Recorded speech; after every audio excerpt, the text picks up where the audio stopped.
മുതലാളി തൊഴിലാളി എന്നുള്ള രണ്ട് ഘടകങ്ങൾ ഈ ലോകത്തിലുണ്ട്. ഇപ്പോൾ നമ്മൾ ഈ പോസ്റ്ററിൽ കാണുന്നത് ഒരു മുതലാളി ഒരു അല്ലലും ഇല്ലാതെ താഴോട്ട് പോകുന്നു. തൊഴിലാളി വളരെ ഭാരമുള്ള ചില ടൂൾസ് കുത്തനെയുള്ള മലയിൽ കയറ്റിക്കൊണ്ട് പോവുകയാണ്. അയാൾക്ക് ഭക്ഷണം കഴിക്കാൻ സമയമായി, പക്ഷേ ഭക്ഷണം കഴിക്കാൻ ഒരു നിവൃത്തിയില്ല. മുതലാളി അയാളുടെ ഭക്ഷണം കൊണ്ട് പോവുകയാണ്. അപ്പോൾ ഇത് കണ്ടിട്ട് തൊഴിലാളി മാറി നിൽക്കുകയാണ്.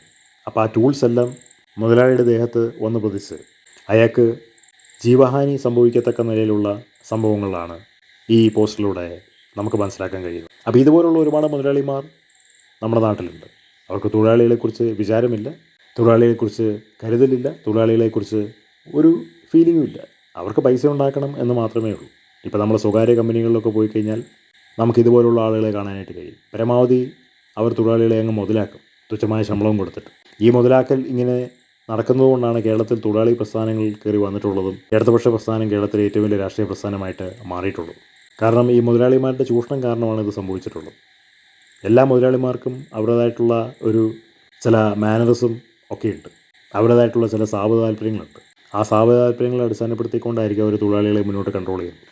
ആ ഒരേ ഒരു കാരണം കൊണ്ടാണ് കേരളത്തിൽ തൊഴിലാളികൾക്കൊക്കെ ട്രേഡ് യൂണിയനും ലേബർ യൂണിയനും ഒക്കെ ഉള്ളത്. കാരണം മുതലാളിമാരെല്ലാവരും ട്രാൻസ്പെറൻ്റ് ആയിരുന്നെങ്കിൽ ഇതിനൊന്നും ആവശ്യമില്ല.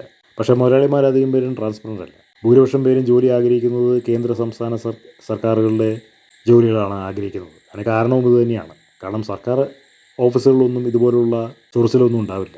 ബിക്കോസ് അത് യൂണിയനുള്ള ജോലികളാണ്. അവിടെ ഒരാളെ തോന്നുമ്പോൾ പിരിച്ചുവിടാനോ സമയത്തിനപ്പുറത്ത് അവരെ ചൂഷണം ചെയ്യാനോ ഒന്നും സാധിക്കില്ല.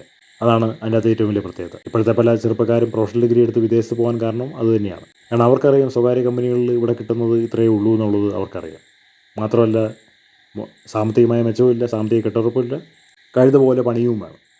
അപ്പോൾ ഇതാണ് നമ്മുടെ നാടിൻ്റെ ഒരു ശാപം.